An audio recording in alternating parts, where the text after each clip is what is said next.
Now is our opportunity to leave Jaffa Gate and continue on our tour around the walls, going counterclockwise. So the blue circle and the yellow highlight, we've been looking at Herod's palace up until this point. Now we will come back to that more when we look at the Passion Week and what part Herod's palace played in Passion Week. Now I know that I said our next step was around the corner over to Mount Zion and David's tomb and the upper room. And we're going to skip that for now because it takes more of a role when we come to the final at the very end, to our finale at Passion Week.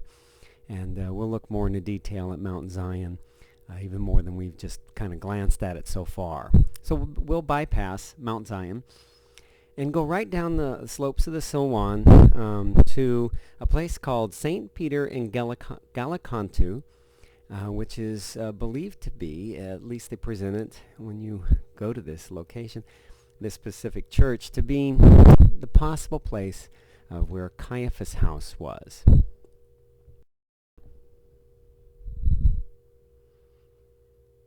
Now the purple arrow is showing down to a church with a round dome on the top of it. And if you watch it, it should get up, even larger. Let's take a closer look at that church with the round dome. This is the church of St. Peter in Gallicantu, which means the cock crowing. It's a dome feature that sits over the alleged site where Peter denied Christ 3 times on the evening before Jesus' crucifixion.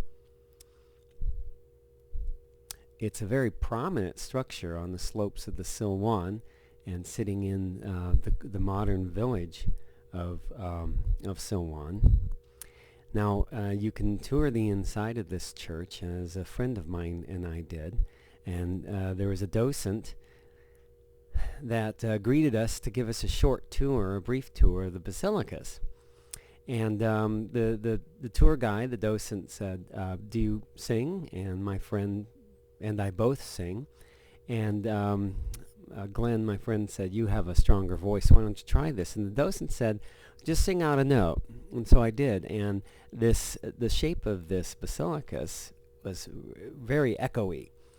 And he said, try it again, and my voice would extend 10 seconds beyond what I sang. And I tried singing, and eventually can end up singing in 3-part harmony with myself. You could hear the echoing so much. And that's one of the features of the inside of this church. I thought, boy, it'd be really hard to hold church services in there with all the echoing go on. Get the guitars and the band and all of that. But this church sits on top of the ruins of a prominent 1st century residence.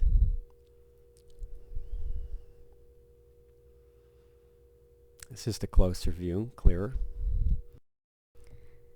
What made this residence unique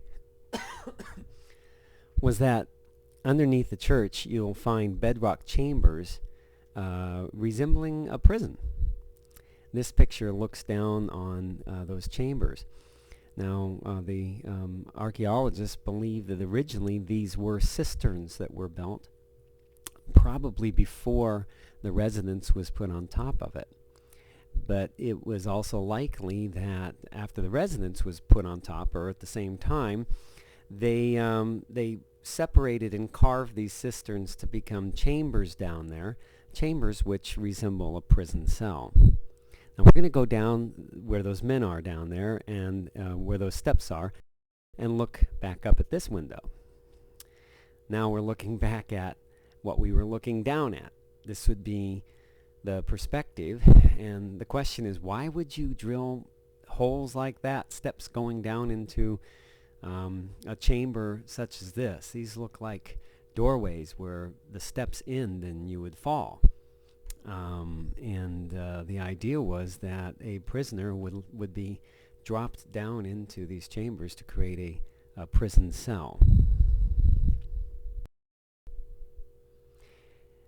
And you find even more columns separating the cells, which would be uncharacteristic of a cistern.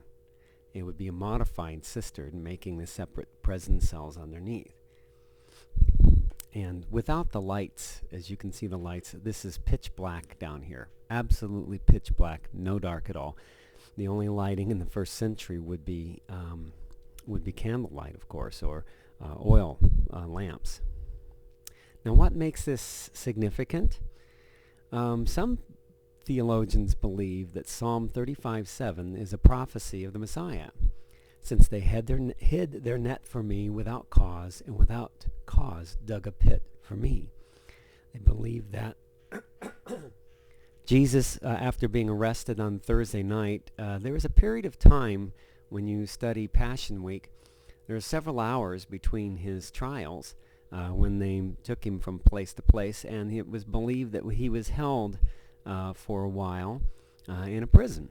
And the contention is that it was very possibly in a place like this that they held him in a pit that was dug for him. Let's go back up to the surface and look at some of the evidence that this is a first century residence. Outside you'll find these Roman stepped way beside the residence in St. Gallicantu. These are Roman stones. Then looking back down at the approach coming up. This is a Roman road and Roman stepstones coming up leading to the residence itself, as though it were designed to go to this place. So it was like a very big entryway and a prominent residence.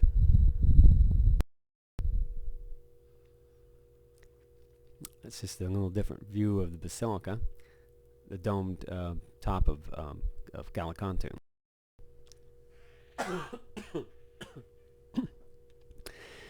Now, we'll go back to our aerial view and look at the view from the church. From the aerial view in the bottom right, you can see the arrow pointing up to the Temple Mount and the Mosque of Omar.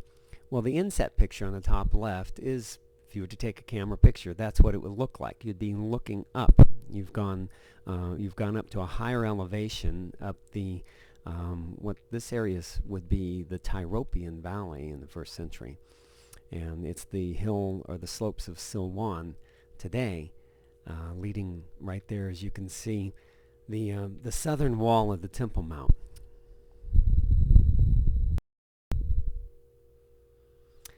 Now, scholarship is fairly firmly belief that Gallicantu is most likely not CaiaphasHouse, and this is why.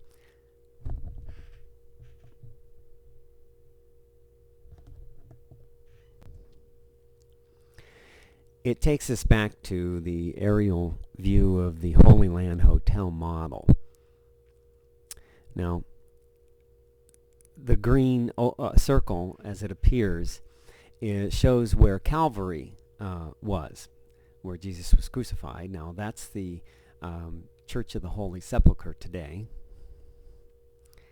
This yellow outline surrounds the community, the area next to the Temple Mount, which in the first century, the closer you got to the Temple Mount, the more prominent a location you had. The richer the homes, the wealthier you were, with the exception of there in the Tyropian Valley, which is right next to the Temple Mount, and that was actually a very poor area where there was a lot of selling and markets going on, apparently. But this yellow outline would be where the most prominent citizens would live. It was also the area of greatest protection. You can see an inner wall surrounding that area. Well, the purple circle shows the location on the model where St. Peter in Gallicantu Church is. Now that's way down to the south. Outside of that inner wall, it's less protection, and as one person says, it's down the hill from where someone could throw a rock. And there were plenty of people who would want to throw a rock at the high priest Caiaphas at this time, and it was not very likely a place where where CaiaphasHouse would be. This is where more or less the riffraff lived in the first century, likely. Now, right across the valley from that purple circle are actually palaces and some of the nicer places in the first century. But this area here was likely slum. Very hard to build on these slopes, too.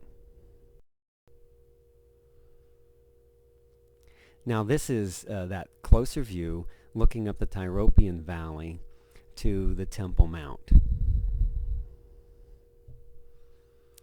The red circle shows a pinnacle on the Temple Mount. Now, in the first century, this was actually, some people believe, the highest point on the Temple Mount. The reason for that is because below it was the Kidron Valley to the right. And the Kidron Valley was much steeper than it is today. I think I recall it being another 40 feet deeper than it is today 2,000 years ago. It's been filled in for various reasons. And so that place right there, from the wall down to the valley slopes, and then the valley even going further down than that, would have been the highest place. And so therefore would be considered the highest pinnacle on the Temple Mount. Rather than at the purple arrow, other people believe, well, the highest pinnacle was actually on top of Herod's temple itself.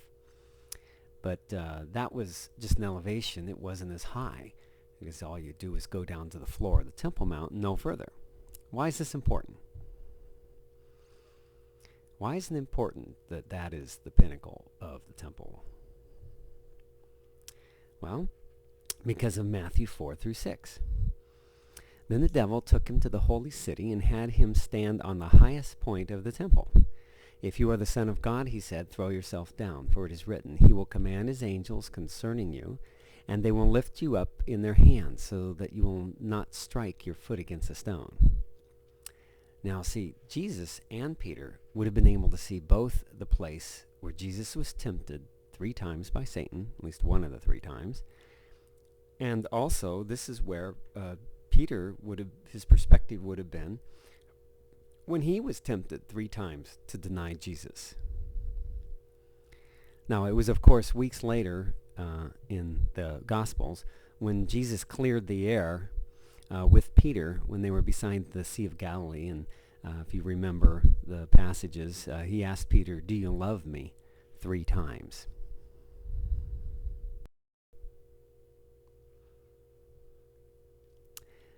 Now we're back to Gallicantu, and this is a side-by-side picture. I know the bottom right one's a little blurred, but that's a computer-generated picture of what the road beside St. Peter and Gallicantu would look like leading up to the Temple Mount in the first century. Now this road goes right up the center of the Tyropian Valley and leads up to the archway going up to the temple is called Robinson's Arch. We're going to look at that more in detail later. Now up in the top left is a sample of the ruins of the kind of road that you'll find today that represents what the computer has generated here. And if you look at the computer generated picture also too, it's pretty well sample of just everyday living in apartment, I guess, living in first century for the average Joe.